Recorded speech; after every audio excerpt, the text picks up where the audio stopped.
So we make sesame snack bars and we go sell them at farmers markets. And then we wanted to see the demand of the consumer, basically, because it was a new product. Sesame snack bars is not really famous in America. Those old enough might remember the sesame snaps, which is pretty much candy, hard candy, break your teeth when you eat them. But we brought them into a way of more like a fluffy, kind of soft, not chewy necessarily, but soft on the palate when you eat them. No corn syrup, no preservatives, no refined sugars. That's how we eat, so that's how we made it to the public. And sure, the interest was good.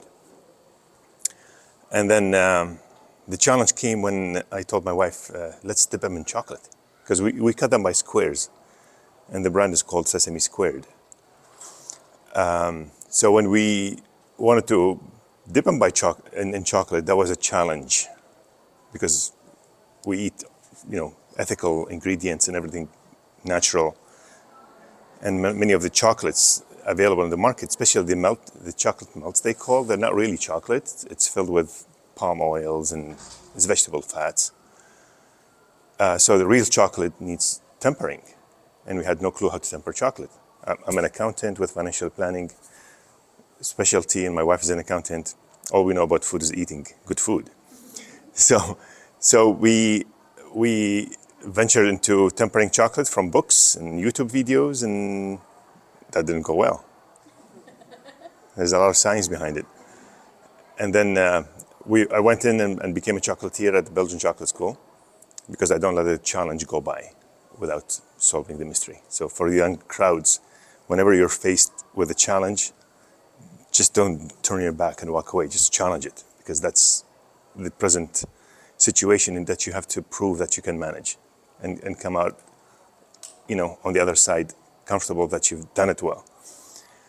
So we started using chocolate, and if you can tell from my tongue, I'm an immigrant. So I grew up with European chocolates ever since I was a child. And when I moved to North America, I could not eat American chocolate. I wouldn't be able to swallow it, really. Many reasons. One of them is the dairy is different, and it's loaded with sugar. It's candy more than chocolate, if you know the difference.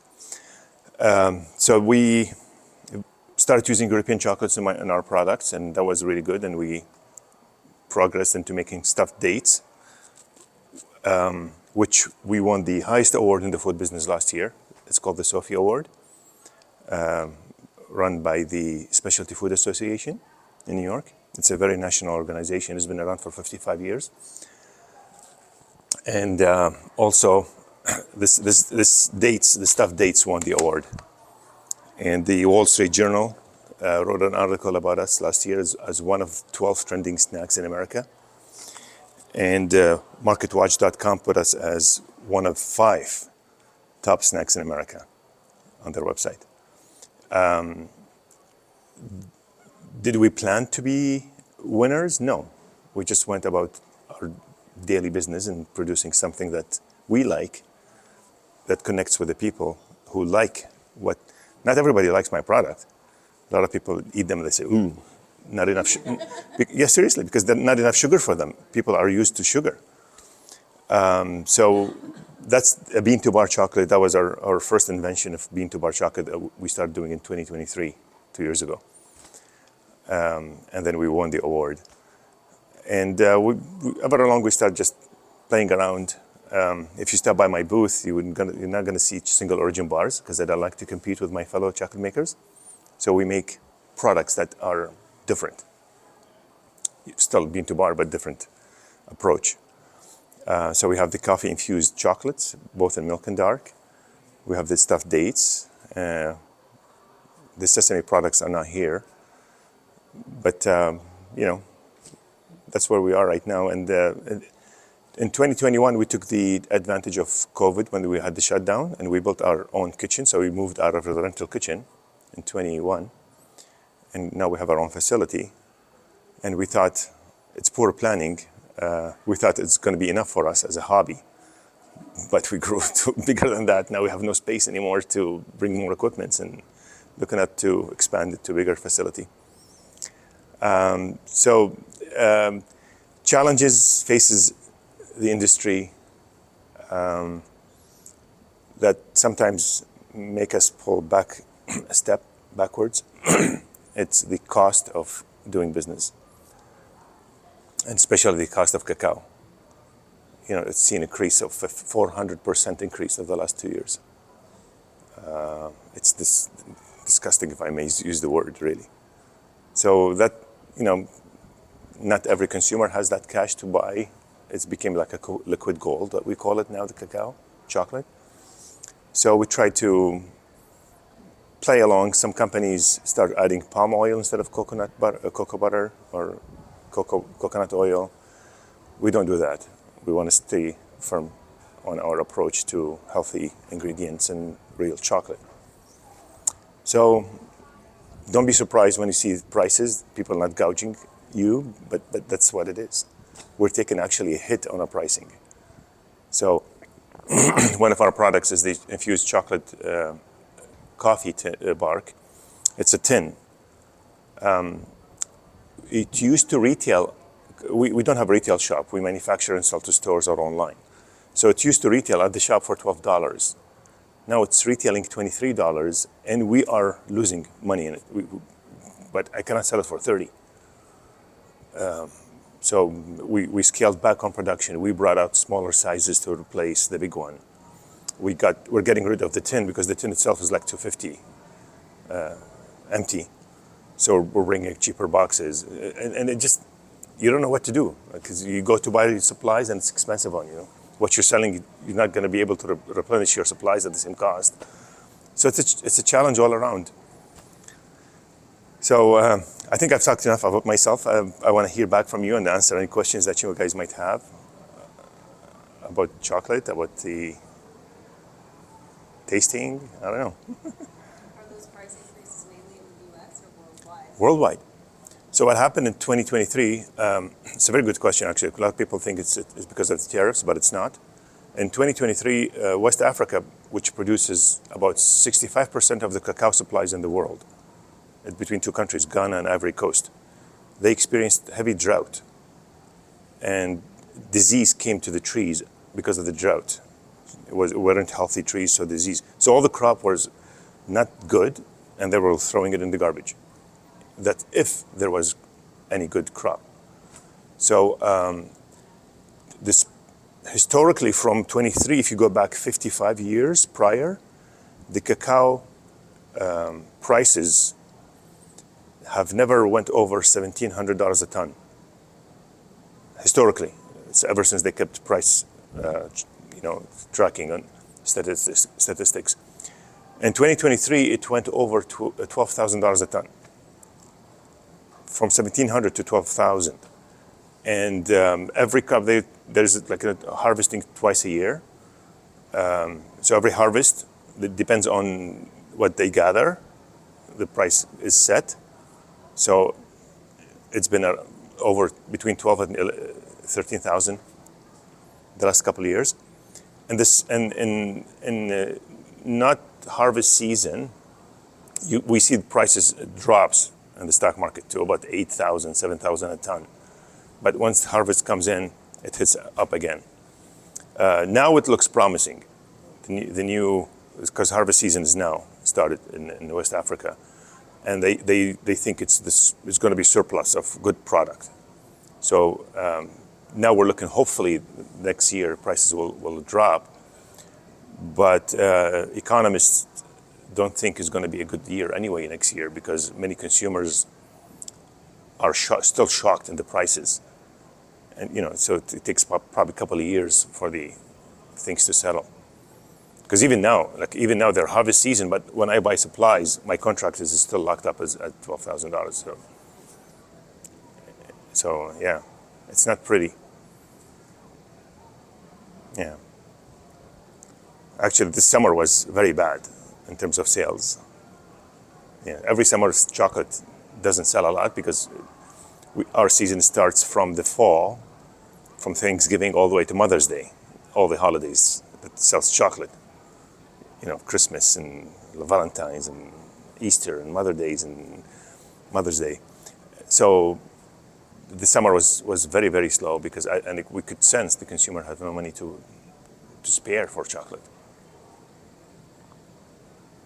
Yeah. Any other thoughts? What other products besides the stuffed dates do you usually make? So the main other product besides stuffed dates is the bark, chocolate bark. So it's thin layers of chocolate infused with coffee. And we make it in milk and dark.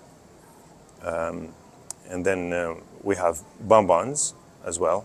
So we make the bonbons and truffles, primarily in the same fillings as the dates. So we have peanut butter version with dark chocolate, tahini coffee with milk chocolate, hazelnut. And then the hazelnut butters and the almond butters, we make them in-house all. So it's all clean ingredients that we use in our product production. So you said the tempering was a challenge, and so you had to kick it up a notch and learn more. What was the turning point of what was the trickiest part or the aha moment that you had? Patience. Yeah. Seriously, if I can summarize it as a chocolatier, I used to be chocolatier and then became chocolate maker. It's patience. With chocolate, you don't rush. Once you rush, it's going to bloom on you the next day. Blooming means that it's going to look white. It's the cocoa fat surface. Or mishandling of temperature and moisture in the room can cause sugar bloom, which is also white particles of like a dust on the chocolate, which is sugar goes out. So patience, room temperature is key. So in the factory, actually, we have a monitor to monitor the moisture in the room. So if it's above 55% moisture, humidity, we don't produce. We don't, because it's going to fail. So we have to, 2 years ago, we had to install a heavy-duty AC unit. That's an overkill for the space. But just to expedite because AC takes out humidity from the room. So just to expedite that process, because we cannot wait a day or two. So we installed a heavy-duty AC to take care of that, so we can produce all the time. What's the magic temperature? What do you like? Room temperature, the best room temperature to work with chocolate, it's between 65 and 67 Fahrenheit. Lower than 65, the chocolate will set too quickly, and you will not have that shine and snap lasting long. Above 68, it's hard to set. And especially if you're making molded chocolate in the bonbons, like in the polycarbonate molds and stuff, you want them to come out shiny and to release quickly when you unmold it. The best temperature when you mold the chocolate, you should keep it at no less than 65, no higher than 67, preferably room temperature. If not, we also have a cooling cabinet. It looks like a fridge, but it's not. It's a humidity-controlled fridge, if you will. So it's a built, custom built. So, and sometimes when you have high humidity, and especially in Michigan with the Great Lakes, we use that as a backup if we have no space in the room to store the chocolate. Yeah. So patience, humidity control, and clean environment, of course. I'm a very clean freak. Even my wife complained about me. But we sanitize over and over and over all the time. Yeah. Yeah.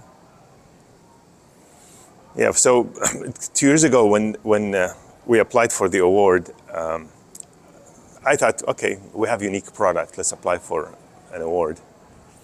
And we sent the application for both the stuffed dates with the peanut butter and the tahini coffee version. And so we were planning to make an energy bar. And a lot of energy bars are based on dates because it's loaded with sugar, natural sugars. And I thought to my wife, why mince it? It's beautiful looking fruit. Let's fill it. So we took the concept of doing 2 dates, which equals 50 gram, 1 energy bar. So you can eat 1 pre-workout, 1 during workout or post-workout for recovery. So it was like a luxury snack, but also works with runners because they love dates and for energy to run. So that was our target market first, and that's why we put the symbol here. So we applied for the award, and I thought, if anything, the peanut butter will win because everybody loves peanut butter. But guess what?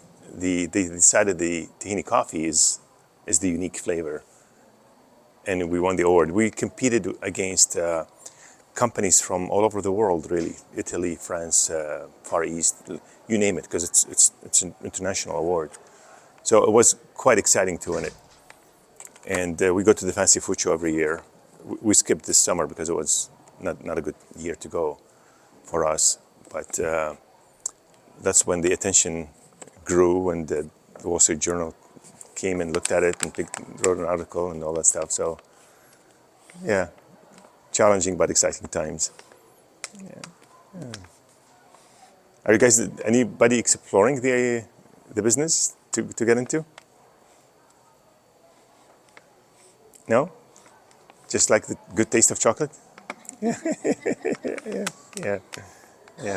As I said, that's how I grew up. I grew up with European chocolates, the Swiss and the Belgian chocolates and overseas.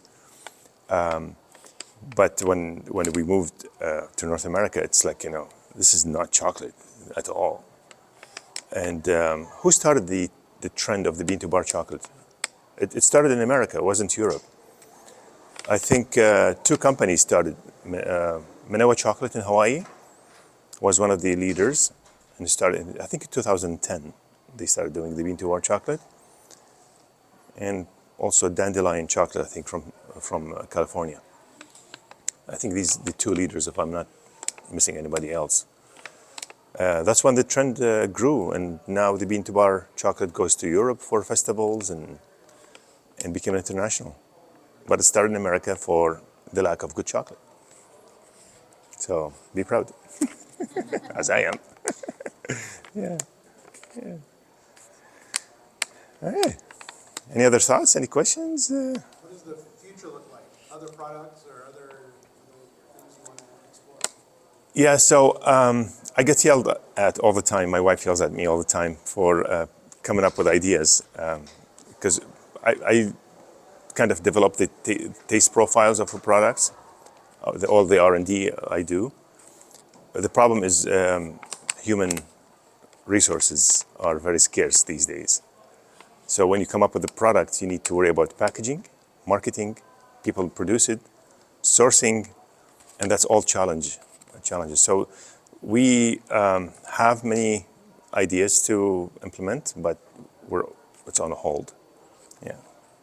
Actually, we scaled back on production the last couple of years because of the cost.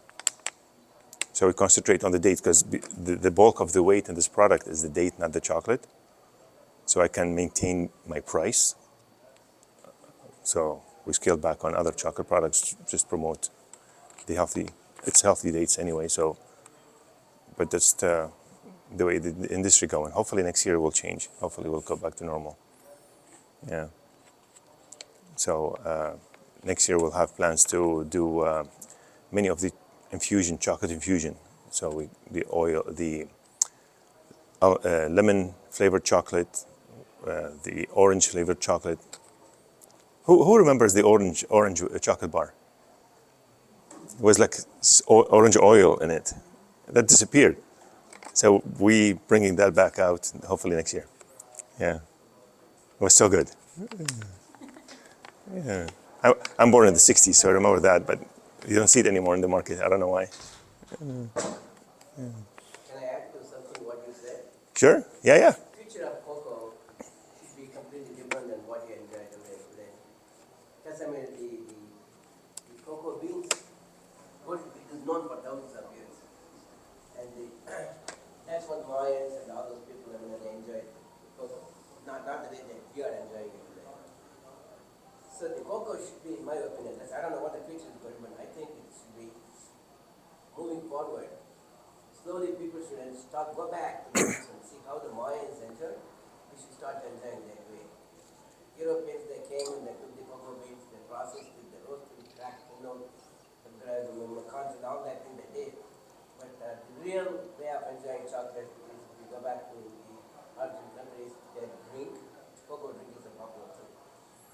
the future is going to be, you get up in the morning, just like you're looking for a cup of coffee, you're looking for a cup of cocoa with chocolate drink. Yeah. Yeah, of course, things are changing around the world with cacao, but trends come and go. Yeah. But we thank you. If there are no more questions, I really thank you for your support to the show, to the industry, to the festival. A lot of people work hard to make it happen, and it's fairly new in the Midwest. But we have our friend here, Barb, that travels across the country and the world to try to bring events like this to the Midwest. And we thank you for your support, and hopefully we'll continue to be here for you. Yeah, thank you. Okay.